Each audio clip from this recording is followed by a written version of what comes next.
Namastê, boa noite, bem-vindos.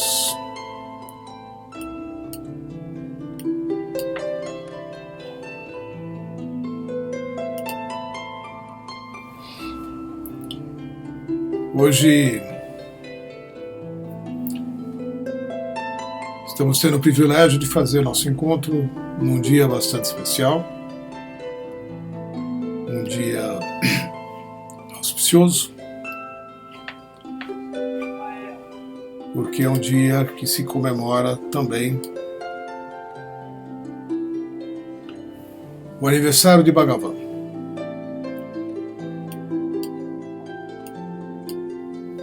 Para quem não sabe, Bhagavan e Yama são um casal de avatares que vieram nos presentear com a Diksha e com todos os processos que envolvem a Diksha. Então, sempre que um avatar desse porte se manifesta no planeta, sempre que um avatar assim nasce, todos nós que estamos vivendo no planeta Terra recebemos, nós aqui recebemos o presente, né? Porque sempre é uma emergência de luz, especialmente em tempos que são obscuros. E não é que um avatar nasce atrás, né? Vai nascendo um atrás do outro, não é bem assim que acontece. Os avatares, eles surgem sempre que nós como civilização, sempre nós como humanidade, nos encontramos numa situação complexa, né? Situação difícil, muitas vezes em final de algum ciclo, porque todos os processos pelos quais nós, humanos, passamos aqui, no planeta Terra, eles são cíclicos. Ou seja, eles têm um tempo de duração variável e eles voltam a acontecer novamente. Então, nós estamos vivendo o final de uma era e o nascimento de uma nova, o final de uma era que se chamava Kali Yuga, Era do Ferro, onde consciência e matéria não se encontravam, né? Consciência sendo representada pelo homem. E de 2012 para cá, estamos ainda, né, sob o impacto da chegada de uma nova era, chamada Satya Yuga, Era Dourada, onde consciência e matéria se encontram, onde percebemos consciência e matéria como uma coisa só, deixa de haver essa separação. Então é também chamada a Era da Unidade, né? E num período em que isso está prestes a acontecer, né, nos anos que antecedem essa mudança, que ocorreu aproximadamente depois de 5.000 anos, né, nós temos 4 ciclos importantes, 4 eras importantes, e dentro desses 4 ciclos de 4 eras ocorrem outros ciclos maiores, né, como por exemplo um ciclo de 26.000 anos, ou outro ciclo de 650.000 anos, e assim por diante. Existem vários ciclos pelos quais nós passamos. Isso dentro da visão e da percepção dos mestres, dos sábios lá da Índia, né? Não só da Índia, mas o que eu estou trazendo vem de lá. E é compartilhado pela Manas University, e esse conhecimento, esses ensinamentos nos foram ofertados por este casal de avatares, que chamamos de Ama e Bhagavan. Ama e Bhagavan, embora se manifestem em 2 corpos diferentes, né? São um casal, nós os consideramos um único avatar, que se manifesta como homem e como mulher. E hoje, então, se celebra o nascimento de Bhagavan, 7 de março. Então é uma data auspiciosa, porque não só nós aqui estamos lembrando disso, né? Estamos comemorando isso já desde cedinho. Hoje Começamos o dia às 9 horas da manhã, horário de Brasília, horário aqui de São Paulo. Recebemos já um ensinamento de Bhagavan, respondendo uma pergunta, e isso foi logo às 9 horas da manhã, né? E a gente passou o dia em diversas partes aí do planeta comemorando esse nascimento, essa presença viva, porque estar na presença de um mestre vivo, de um avatar vivo, é um privilégio para muito poucos, né? E quando a gente encarna e tem essa oportunidade de estar na presença de um mestre que está vivo, um avatar que se encontra vivo, né, a gente pode considerar já a nossa encarnação como algo muito auspicioso, algo muito gratificante, né, porque às vezes depois de muitas e diferentes encarnações, finalmente, né, estamos próximos a alguém que pode nos encaminhar para onde tanto desejamos, né, para um estado de iluminação, para um estado de consciência mais alto, para um estado de despertar que nos permite vivermos isentos do sofrimento psicológico, né? Então, a gente está comemorando isso hoje, e para mim, fazer um encontro, fazer um satsang com pessoas, né, ao vivo, no dia de hoje, também é muito gratificante. Então, bem-vindos novamente. Para aqueles que ainda não conhecem, o encontro tem duração aproximadamente de 50 minutos. E ele vai acontecendo por meio de perguntas e respostas. As perguntas vocês vão colocando na área de chat aqui embaixo e eu vou respondendo na medida que elas vão surgindo, tá bom? Daqui a pouco a gente começa então a responder as perguntas.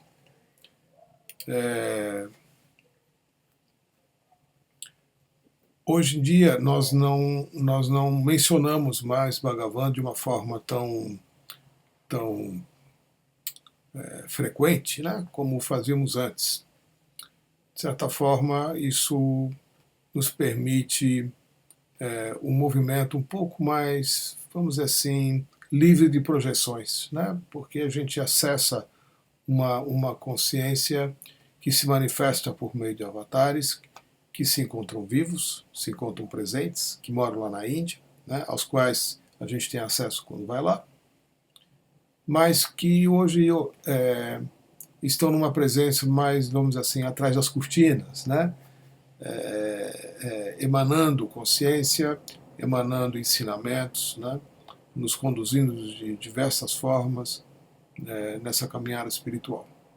Como sabem, esse encontro ele existe por conta das nossas inúmeras interações com a energia Diksha, e Bhagavan foi o primeiro ser nestes últimos tempos que recebeu a Diksha, né? Quando ele, já no início da vida dele, né? Ele recebeu uma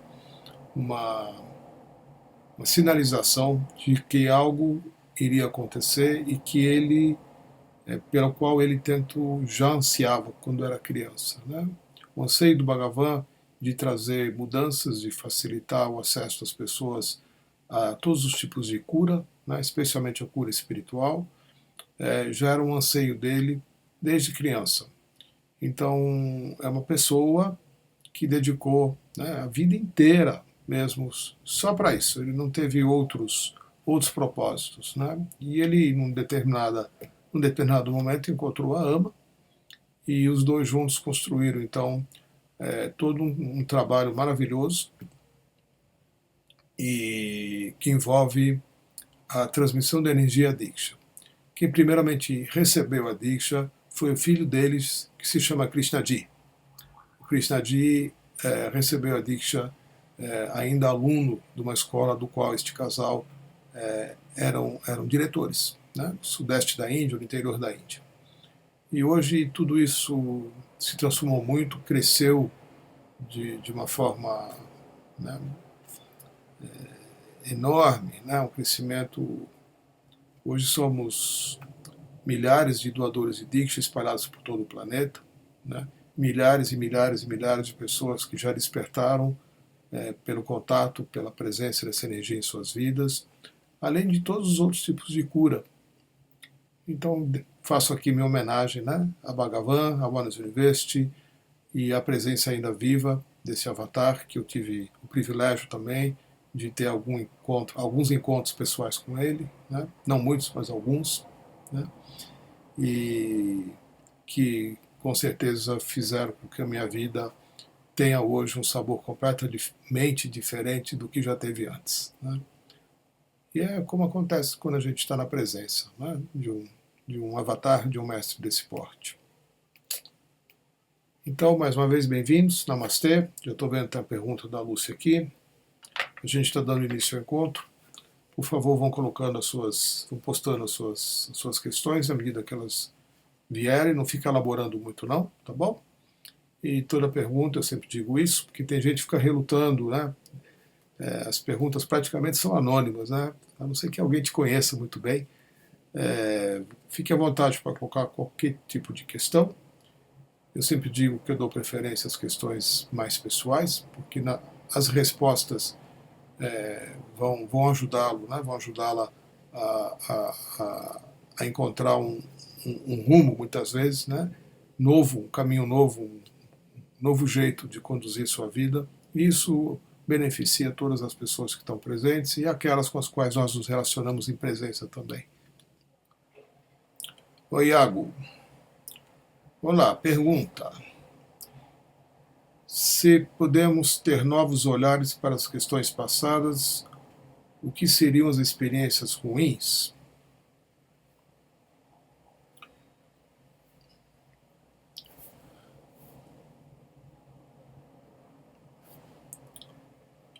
Na verdade, Iago, a experiência ruim, ela só é ruim porque a gente a percebe dessa forma, né? A experiência ruim é aquela em que vivemos presentemente ou no passado, como você coloca, uma situação com a qual a gente não consegue lidar, né? E que nos conduz ou nos mantém ainda em profundo estado de sofrimento, né? Essa é a experiência ruim. E ela permanece ruim enquanto você não tiver um aprendizado com ela. No momento em que você tiver um aprendizado com qualquer experiência boa ou ruim, né, mas especialmente com a ruim, que é o que você está perguntando, ela se torna boa, né? Se você passa por uma situação complexa, de muito sofrimento, mas se ela não existisse, você não teria que encontrar ou buscar inúmeras saídas diferentes, saídas novas, ser criativo, né? Fazer coisas que você sempre fez de um jeito, de um outro jeito, né? Fazer uma mudança, mudar de direcionamento, mudar de relacionamento, mudar de atividade, mudar de forma de ver as coisas. Muitas vezes nós só somos induzidos nas mudanças porque estamos numa situação experienciando alguma coisa ruim, né? Uma situação de sofrimento psicológico. No momento em que a gente se dá conta de que aquela experiência nos fez tomar novos rumos, fazer novas escolhas, buscar novas coisas, e com isso a gente obteve um crescimento, né? A experiência que a gente considerava ruim se torna, na verdade, um presente, né? Então, toda experiência, por mais difícil que ela seja, ela vai nos possibilitar, ou ela acontece, ou ela surge, né, se manifesta, para que a gente, ao interagir com ela, na busca também de um alívio, né, de uma liberação, ela se torna uma mola propulsora de crescimento. Então, toda experiência ruim só é ruim quando a gente está, vamos dizer, inconsciente desses aspectos. No momento em que você se dá conta de que se aquilo não tivesse acontecido, outras coisas mais não teriam acontecido depois, né? E se isso ficar claro, né, e você puder encontrar um sentimento de gratidão, a experiência obviamente deixa de ser ruim, né? Você achava que ela era ruim, mas na verdade ela veio como um grande presente para você. Por isso que regularmente a gente vai lembrando, né, Abraça todas as situações, mesmo as difíceis, né? Porque não tem nada que esteja vindo a você para você viver que não venha para o seu crescimento. Né? É que a gente acha que é azar, né? Que é karma ruim, né? E coisas assim. E a gente não se dá conta, né? Do presente que a gente está recebendo. Esse é um dos aspectos para ficar mais dentro da sua pergunta. Claro que tem outros. Tá bom, Iaco? Márcia Prints, como funciona o karma e o dharma? Não é uma pergunta simples, né, Márcia? Eu não tenho como dar uma resposta muito completa aqui. Né? Eu falo bastante já, quase que semanalmente, eu abordo um pouquinho a respeito de karma, né? Mais o que dharma. E karma, já emendando aqui no que eu acabei de comentar aqui com o Iago, né? O karma são as situações que vêm atraídas por nós mesmos, pela nossa necessidade em lidar com algo para que a gente encontre a liberação. Né? Então, o karma é esse conjunto de situações que nos acompanham desde a família que a gente nasce. Né? O karma começa a ser vivenciado já de uma forma mais prática, já no útero da própria mãe, dependendo de como for a gestação, dependendo de como for o nosso parto, dependendo de como for né, forem as primeiras horas depois do nascimento, todo esse processo que a gente chama de processo de 4/6, os primeiros anos de vida, né, como é que você é acolhida por uma família, tudo isso já é karma. Né? Tudo isso já são possibilidades de você estar interagindo com lugares, pessoas e situações, com seu próprio corpo, com pessoas da sua família, e através delas você vai sentindo coisas e ao lidar com elas você encontra também a liberação do karma, né? Ou a criação de mais karma. Tudo depende do seu nível de consciência. Né? Mas, como eu acabei de comentar aqui com o Iago, né, todas as situações elas não vêm à toa, nada vem à toa, tudo vem dentro de uma mecânica, uma dinâmica muito inteligente. Né? Nós não estamos sendo conduzidos na vida isentos da inteligência. Né? A inteligência ela está presente o tempo todo, a gente aqui não se dá conta de que somos conduzidos desta forma pela vida. Né? E Dharma, ele ocorre já, né, o conhecimento do Dharma, ele já vem como uma forma também de você cumprir o seu karma, mas já de uma forma mais consciente. Né? Quando você já vem com um propósito, quando você já tem alguns dons específicos, algumas habilidades específicas, né, capacidades que são bem suas para realizar determinadas tarefas, com as quais você traz cura a si mesmo e traz também cura e crescimento e benefício a mais pessoas. Quando você realiza o seu Dharma, né, que é diferente do karma. O karma ele tá mais focado no seu crescimento. Só situações mais difíceis, né? O karma ele vem como uma manifestação e uma resposta das suas ações passadas, aquilo que você já fez, especialmente as situações nas quais você causou algum tipo de dor ou destruição a outras pessoas ou à natureza. Então, para que isso possa ser liberado de dentro da sua consciência, porque está presente na sua consciência, né? Karma não é castigo, né? Mas você está presa em algo, num sofrimento que você causou, ou uma destruição que você causou, então a situação volta, né? Para que você, ao lidar com ela, ou ao sentir na sua própria pele, né, a dor e o sofrimento que porventura você possa ter causado, né, a outros, né, o que inclui os animais, o que inclui a natureza como um todo, você encontre a liberação dentro de si mesmo. Né? Não tem alguém que está te julgando que você fez certo e errado, né, escrevendo no caderninho e te mandando viver coisas porque você, né, fez coisa errada. Né? Não, não é bem assim. Você mesma carrega isso dentro da sua consciência, porque você não está desvinculada, né, dos demais seres. Somos todos interconectados, somos todos parte de um ser orgânico só. Né? Então, tudo que fazemos e que afeta o todo, nos afeta também direto e indiretamente. Então toda a mecânica que você está pedindo, né, do karma se dá dessa forma. Né? Eu não tenho como detalhar isso aqui mais do que isso. Tá bom? E Dharma é você viver o seu propósito, e muitas vezes é uma forma também de você, vamos dizer assim, criar bom karma, né? Criar o karma positivo, onde a sua ação, sendo benéfica, né, a outras pessoas, ajudando outras pessoas a crescerem, ajudando outras pessoas a se curarem, ajudando outras pessoas a aprenderem, ajudando outras pessoas a serem mais felizes. Você cria bom karma para si e você fecha, né, o seu propósito de vida dessa forma. Né? Porque você está em contribuição coletiva. Né? Você está numa ação que contribui para o coletivo. Então, isso te traz karma positivo e é parte do que nós chamamos de Dharma. Tá bom? Você continua na pergunta, né, Iaco? Por exemplo, pode acontecer de um assalto sem um pedido de ajuda do assaltante para a vítima? É difícil, né, a gente buscar esse entendimento dessa forma, viu, Iago? As coisas elas têm que ser vistas no âmbito pessoal mesmo. Né? Tudo dentro de um determinado nível é relativo. Né? Todas as coisas são relativas. Né? A mesma faca ou mesma lâmina que é usada para fazer uma cirurgia pode ser usada para matar uma pessoa. Então, todas as coisas têm o seu aspecto relativo. Né?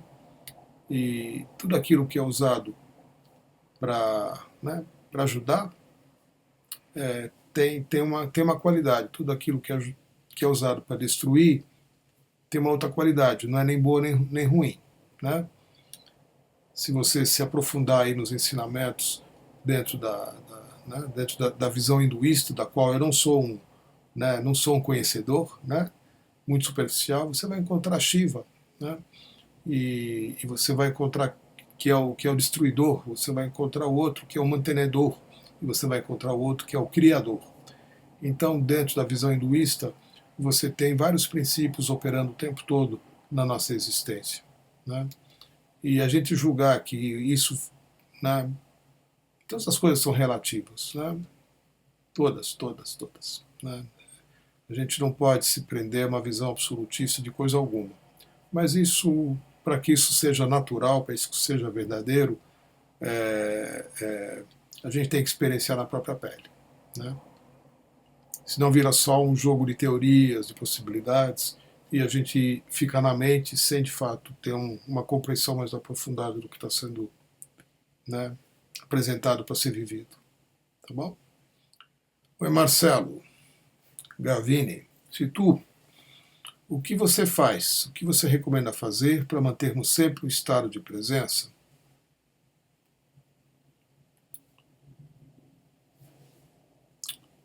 Olha, Marcelo, não é uma questão de fazer, né?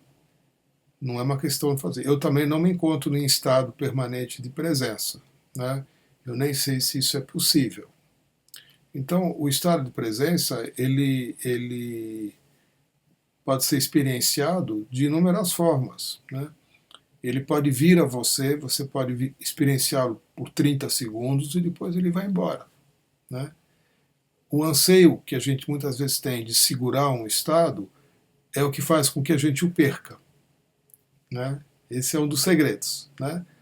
Tudo aquilo que você tenta segurar, né? Como água na mão, né? Vai chegar um momento que ela vai escorrer entre os dedos. Né? Então, o estado de presença, ele é um estado, vamos dizer assim, ele é um estado natural. Né? Mas ele permanece como um estado natural quando nós estamos menos identificados com os processos da mente. Né? O que nos exclui do estado de presença são os estados artificiais e mentais. Né? Tentar entender as coisas, né? Fazer comparações, julgamentos, todo o nosso senso crítico, toda essa necessidade de acumular informação só para ter mais controle, né, sobre as coisas, tudo isso nos deixa fora da presença. A presença ela não é possível com o funcionamento em primeiro plano dos processos mentais. Né? Então, o recurso mais clássico, né, o recurso mais antigo que nós usamos para facilitar os estados de presença são as técnicas de meditação. Né? Então, é isso que a gente tem como ferramenta. Né? Existem inúmeras formas, né, de técnicas de meditação diferentes. Então, são estas técnicas que foram concebidas com esse propósito bem objetivo. Né? Quando você começa a praticar, fazer uso de uma técnica de meditação e depois começa a ter algumas experiências, né, de estados alterados por conta de movimentação de energia, por conta de silenciamento dos processos mentais, né, onde outras energias ficam mais presentes, isso vai te dando algumas oportunidades de você ter experiências de estados de presença. Com o passar do tempo, dependendo do tipo de atitude que você mantiver na sua vida, né, de constância, de busca, de prece também, né, os estados de presença vão se tornando mais presentes. Né? Você vai ficando cada vez mais presente e cada vez tendo menos momentos de ausência de foco, de ausência de... Né, onde você simplesmente fica alheio ao que se passa dentro de você e ao que se passa fora de você. Então, o estado de presença é um estado que ele pode ser adquirido pela prática da meditação, pela prática do yoga e pela prática da contemplação, né? E também porque você já tem muitas vezes um trabalho pessoal feito, né, que é mais fácil para você simplesmente entrar do nada em estados de presença ao receber, por exemplo, uma diksha, né, ou participar de uma Oneness Meditation, onde você é mais passivo, você não está de fato fazendo alguma coisa, você só está contemplativo dos processos que se passam dentro de você e dos processos que estão ocorrendo em volta de você. Isso vai induzindo você a esse estado de presença. Né? Mas não existe uma metodologia que você, olha, faça isso, que você vai ficar presente. Não, obviamente que não. Né? Então, essas coisas vêm com os ensinamentos de todos os mestres, né, que já vieram aqui, cada um trazendo uma cor, cada um trazendo uma linguagem, cada um trazendo uma música, cada um trazendo, né, um formato, e a gente vai usando, vai experimentando tudo. Né? De repente você começa a perceber que você está cada vez mais presente, né, aos outros, a si mesmo, às árvores, aos animais, ao vento, à chuva, ao sol, né, a tudo que te cerca, né, todo o teu nível de percepção está ficando cada vez mais sensível. Né, você começa a sentir a existência em volta de você de uma forma cada vez mais forte. Isso vai te induzindo a permanecer mais presente. Né. Combater a mente, né, não dá certo. Né. Então a gente também vai ficando presente aos próprios processos muito inteligentes, né, que são processos naturais a todos nós, processos mentais. Né. Nós ainda vivemos num nível de consciência onde os processos mentais ainda ocupam o primeiro plano. Né. A gente ainda não adquiriu um estado coletivo, né, ou mais permanente de estados de presença. Mas se você for viajar mundo afora, você vai encontrar sim locais onde tem mais gente presente do que em outros. Né? O Oneness University, por exemplo, é um deles. Existem outros. Né? Se você vai visitar os ashrams, existem inúmeros ashrams, existem comunidades, existem pessoas que estão se trabalhando há muito tempo. Né? Existem comunidades que começam o dia fazendo coisa juntos, né? Onde os relacionamentos são vistos também, as interações são vistas. E, enfim, tem muitas comunidades espirituais que têm o objetivo de fazer com que o estado de presença se manifeste e permaneça por um período de tempo cada vez maior, né? Isso é muito legal. Isso já existe de inúmeras formas, né? E se você for ao One University India, você vai ter, sim, com certeza, oportunidade de experienciar isso que eu estou ilustrando aqui, tá bom? Mas não é só lá não, é só né, uma sugestão. Ô Márcia Prints, como resolver sonhos ruins frequentes?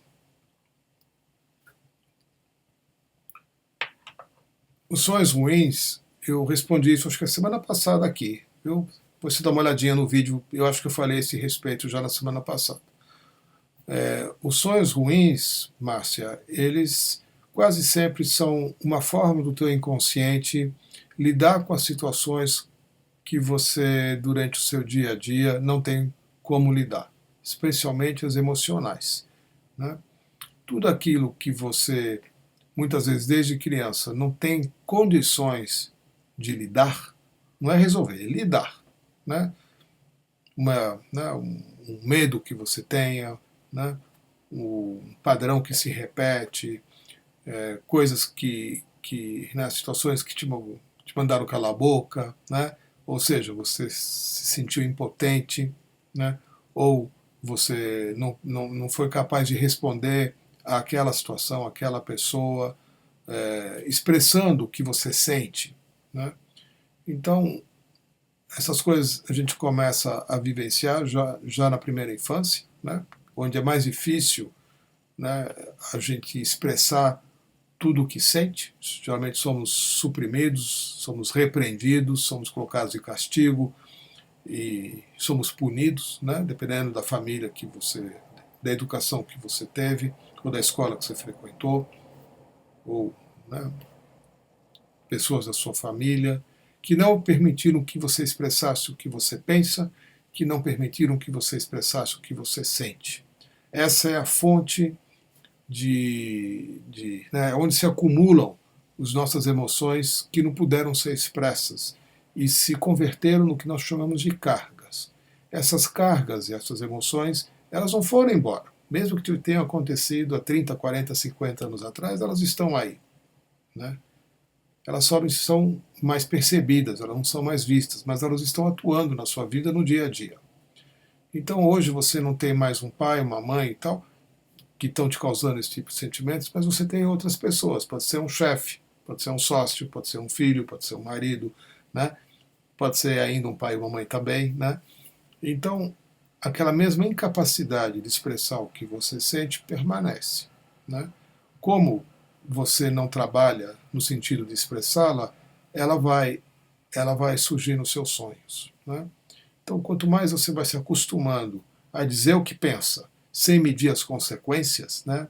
Obviamente, né, nada que você vá perder um emprego, por exemplo, ou causar um dano, né? Mas começar a dizer o que você sente, começar a expressar o que você é, né? Tanto faz se está certo, se está errado, mas, né, expressar a sua pessoa, expressar as coisas que estão aí dentro, né? Sem medo, né? Você vai ver que os seus sonhos vão mudar de padrão, né? Os sonhos eles funcionam como uma forma de equilíbrio, né? Para o seu inconsciente liberar aquilo que durante o dia você não pode expressar, então você expressa sonhando, né? Tá bom? Isso é um trabalho mais terapêutico, viu? Funciona melhor quando é conduzido junto da presença de um terapeuta que vai te dando aí uns toques para isso, tá bem?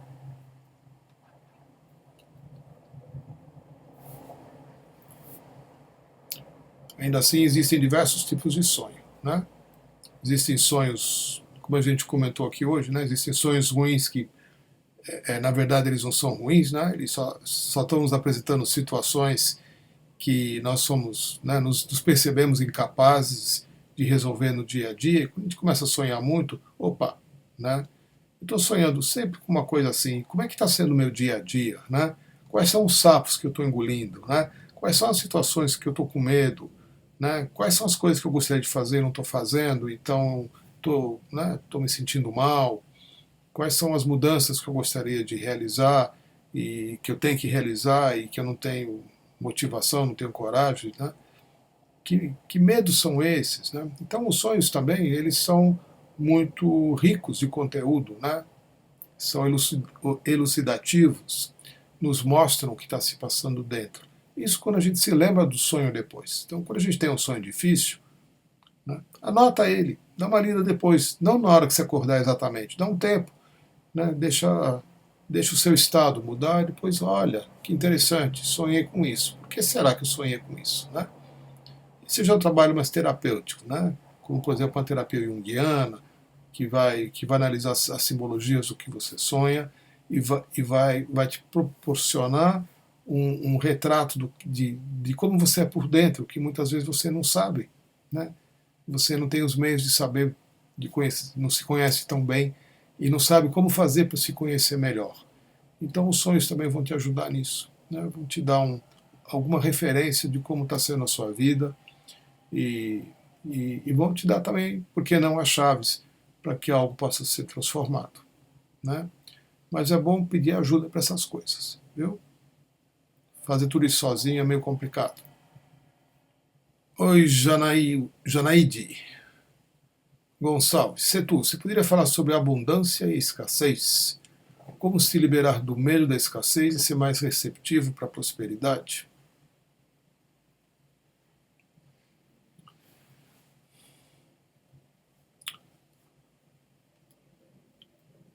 A abundância, Janaíde, é como a natureza é. A natureza ela é abundante, né? Tudo na natureza é extremamente abundante. Basta observar o que a natureza criou de cores, né? Nos pássaros, nos peixes, nos animais como um todo, nas variedades das espécies, nas florestas e em nós seres humanos, né? Então, a natureza, ela expressa a abundância. Estar em harmonia com a natureza é estar em estados de abundância. Abundância não significa só ter uma conta bancária que te garanta um futuro tranquilo. Isso não é abundância, né? Abundância ou prosperidade, que é mais ou menos a mesma coisa, significa que você é rica de amigos, que você é rica de saúde, que você é rica de amor, né? Que você tem se sente nutrida, né? Praticamente o tempo todo, de uma forma ou de outra, em tudo aquilo que você precisa. Então a abundância também ela vem com reconhecimento de quanto privilegiada você é, né? Por estar respirando, por estar caminhando, por estar ouvindo, por estar falando, por estar cheirando, por estar comendo, por estar enxergando coisas que você não via antes, por ter inteligência, né? Tudo isso faz parte da abundância também, né? E não são todos que têm tudo isso, né? Para muitos falta quase tudo, para outros faltam boa parte das coisas, né? E por conta disso nós também tendemos a ficar mais focados no que nos falta, né? Não é na escassez, né? Mas sim no que nos falta. Tendemos a sempre achar que temos menos do que deveríamos ter. Já é um padrão, né? A gente herda isso já de família, né? Ninguém está contente com o que tem. Todos nós estamos sempre mais interessados em nos comparar com o outro que tem algo que nós não tenhamos, né? E com isso sentir que estamos em falta, estamos em carência, estamos em algum tipo de escassez, né?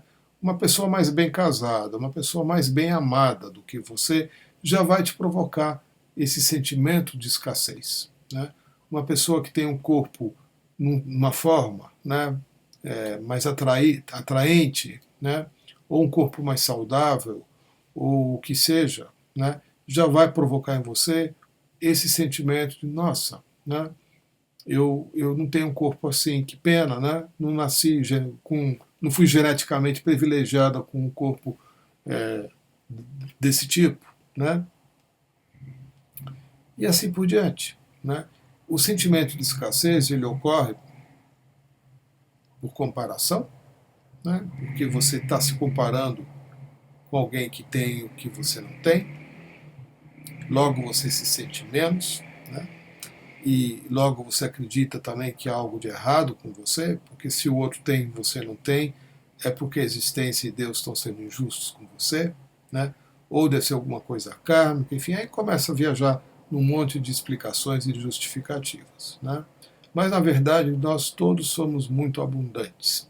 Só de você ter um corpo, como eu já mencionei aqui, você já vive em abundância, né? E o que acontece com grupos, com países, com pessoas, né, que passam dificuldades, né, com fome, com doença, etc., com escassez, né, com seca em certas regiões, né, mesmo aqui do Brasil. Tem gente que, né, agora a água está voltando, mas tem gente aí, né, com planta e não colhe, né, e não tem água nem para tomar um banho, não tem água para beber, cozinha com água suja. São situações muito radicais de escassez, sim, né? Agora, a gente já comentou aqui hoje sobre karma, né? E também eu vou introduzir mais uma coisa aqui que eu já comentei, mas não comento sempre, né? Que é a gente lembrar que todas as coisas que se manifestam no planeta são uma expressão, são um reflexo daquilo que se passa dentro de cada um de nós. Então, a violência em especial, né, que está acometendo inúmeros povos, inúmeras culturas, inúmeros países, inúmeros grupos de pessoas, em todas as partes, né, ela é sim uma expressão do que está se passando dentro de cada um de nós como indivíduos. Então, quando a gente olha para a escassez e a gente fica, vamos dizer assim, chocados, né, por isso ainda está acontecendo dessa forma, por ainda existirem situações e pessoas vivendo esse tipo de coisa, né, ao invés da gente buscar uma saída olhando para fora, a gente tem que buscar dentro, né, porque essas coisas que estão acontecendo no mundo afora, tanto faz o país, tanto faz a cultura, tanto faz a religião, elas são uma expressão do que se passa dentro de cada um de nós como seres humanos, dentro do indivíduo, né? Não existe nada acontecendo fora de você que não reflita o que se passa dentro de você. Então, no momento em que a gente se move com a intenção de buscar a cura, né, da nossa escassez interna, da falta de amor interna, né, as coisas vão começar a mudar fora, né? A lei é essa, a lei espiritual é exatamente essa, né?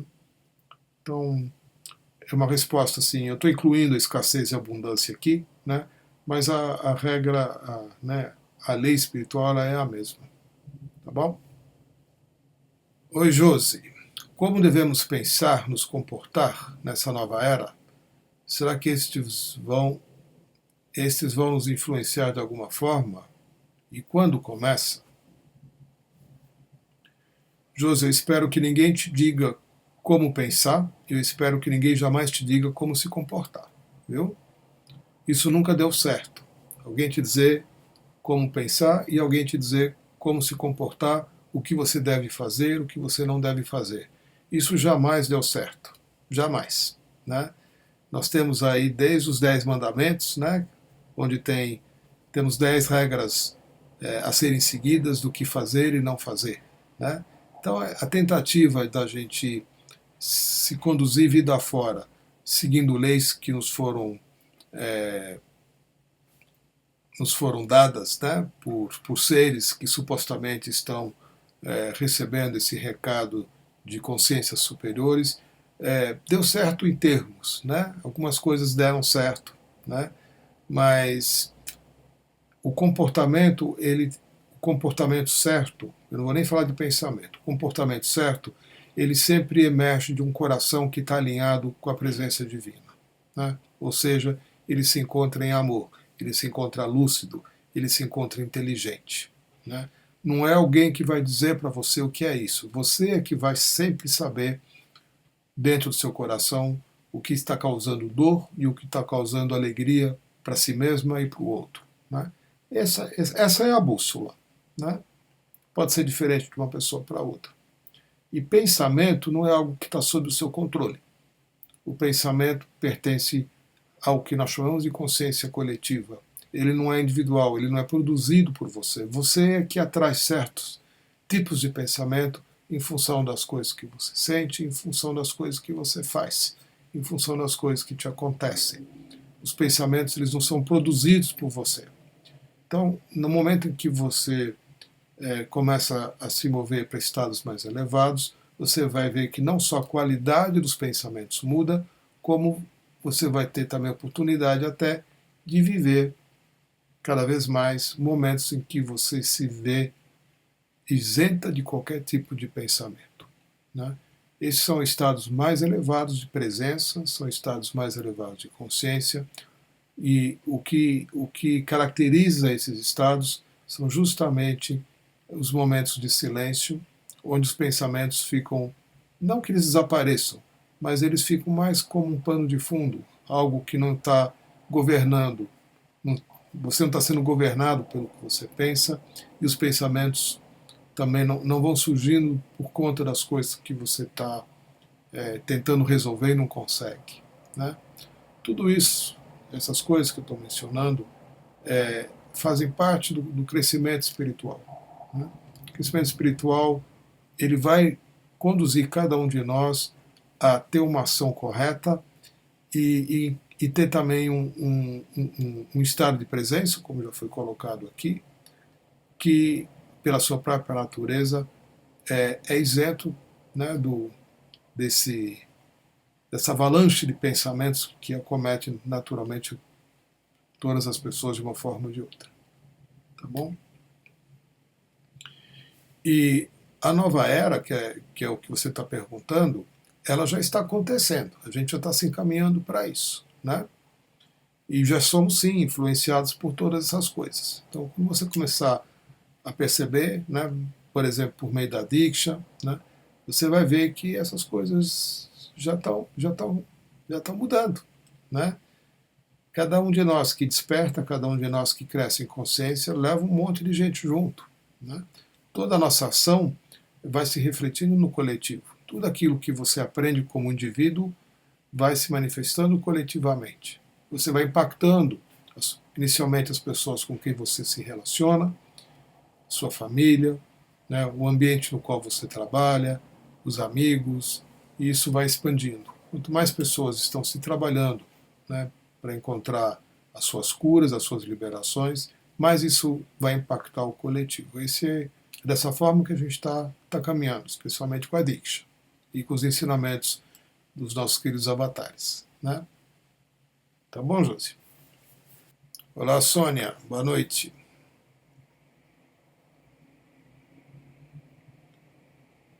Sim, Sônia, a pergunta da Sônia, todos nós temos karma e o Dharma? Sim, todos nós temos, viu? Cada um tem.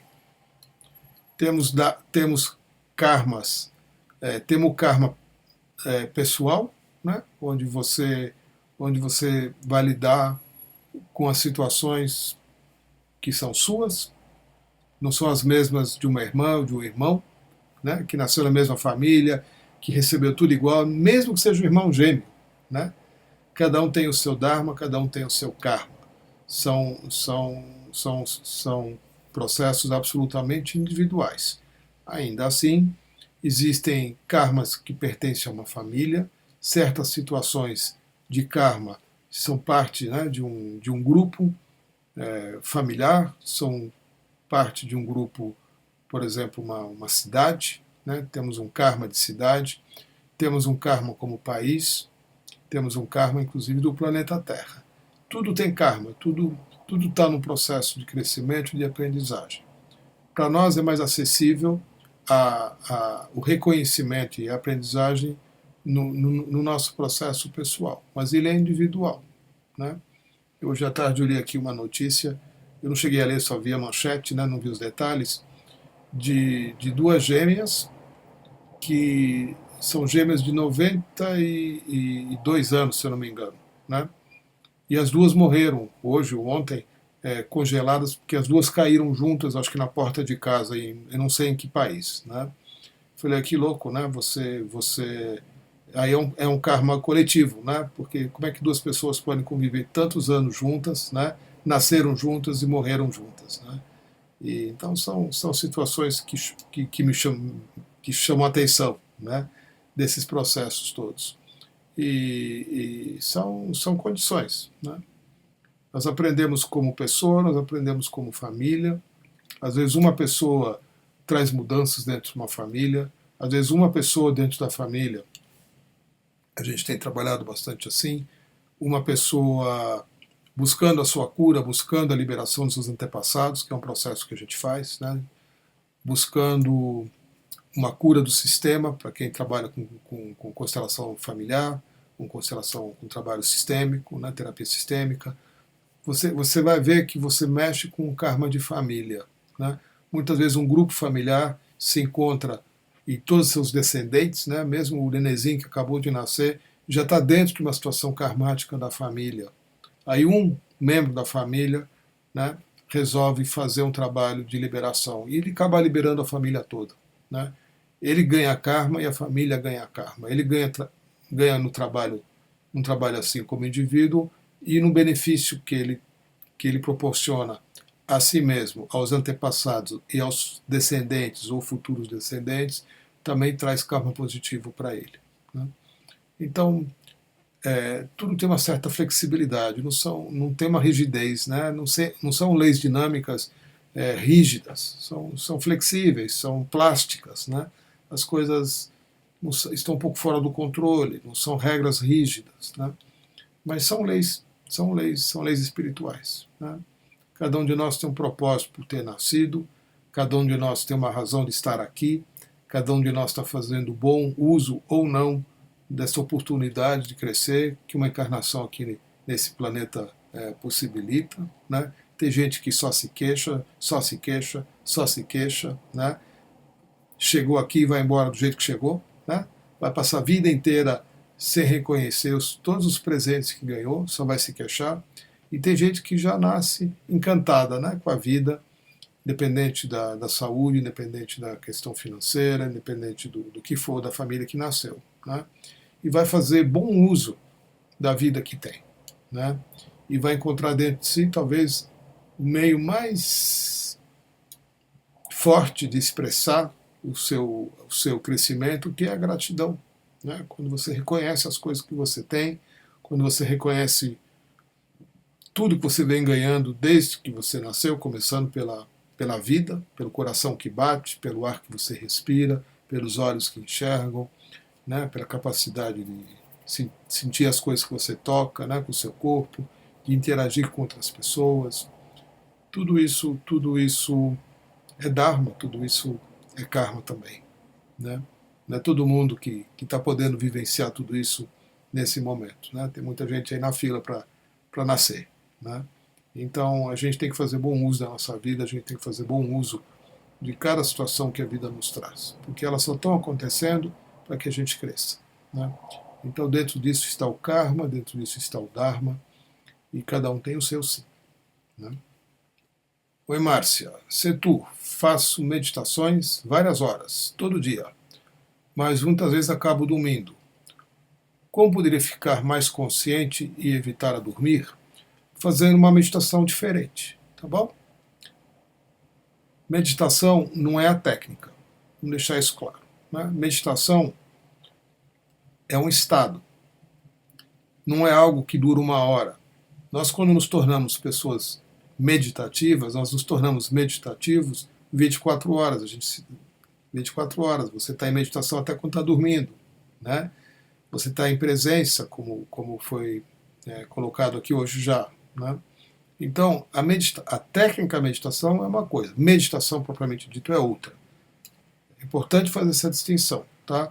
Você pode fazer por muitos anos, ou por muitas horas, ou várias vezes, uma determinada técnica de meditação que não está surtindo efeito nenhum a você, não está te fazendo bem nenhum, né? Só está te dando uma relaxadinha, e isso não está dando certo. Então, eu digo isso porque eu já tive um centro de meditação aqui em São Paulo por muitos anos, né? E eu oferecia 7 técnicas diferentes de meditação todos os dias, nos fins de semana mais, né? Na parte da manhã, meditações mais ativas, coisas que mobilizam bastante energia, fazem por meio da respiração, por meio de movimentos, por meio da dança e outras coisas mais, né? E à tarde são outras meditações um pouco diferentes, né? E à noite meditações mais ativas, mais relaxantes.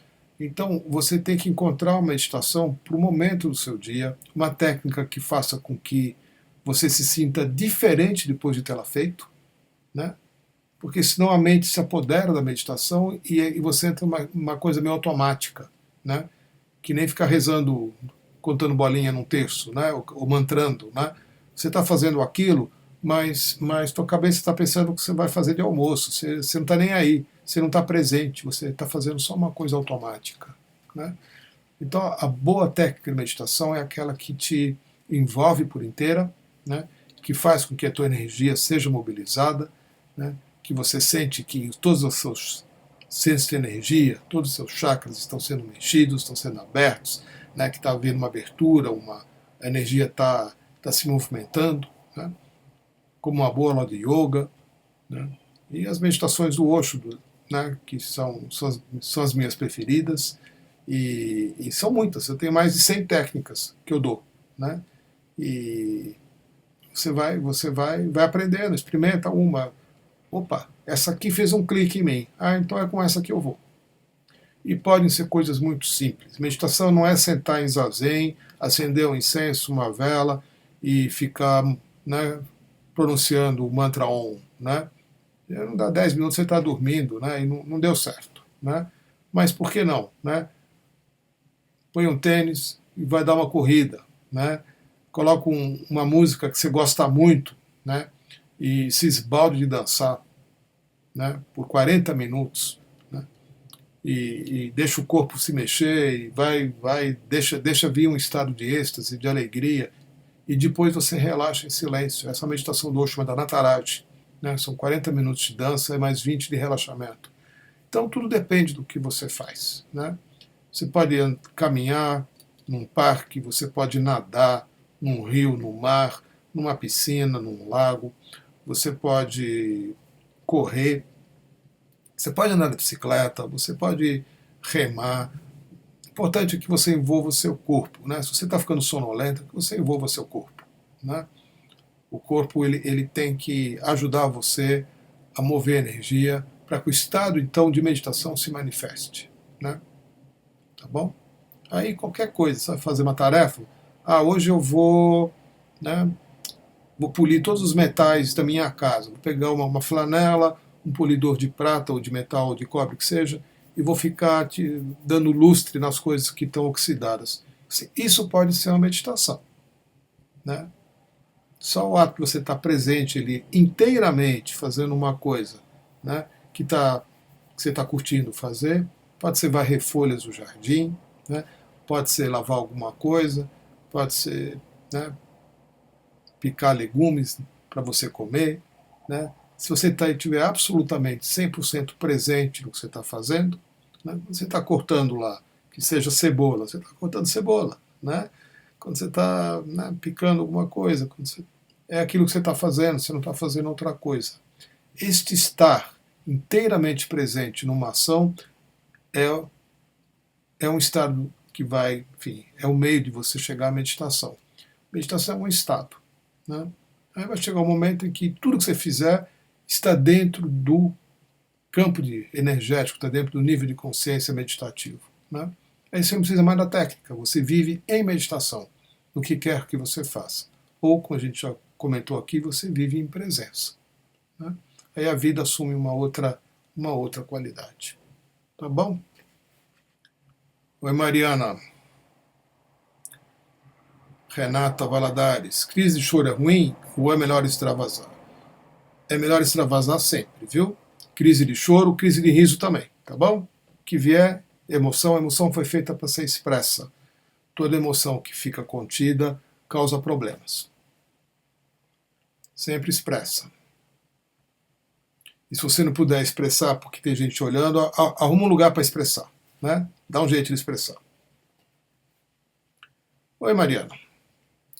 Eu não tenho mais muito tempo, vamos ver. Boa noite, Situ. Estou fazendo uma sala para observar certo padrão de comportamento no meu relacionamento.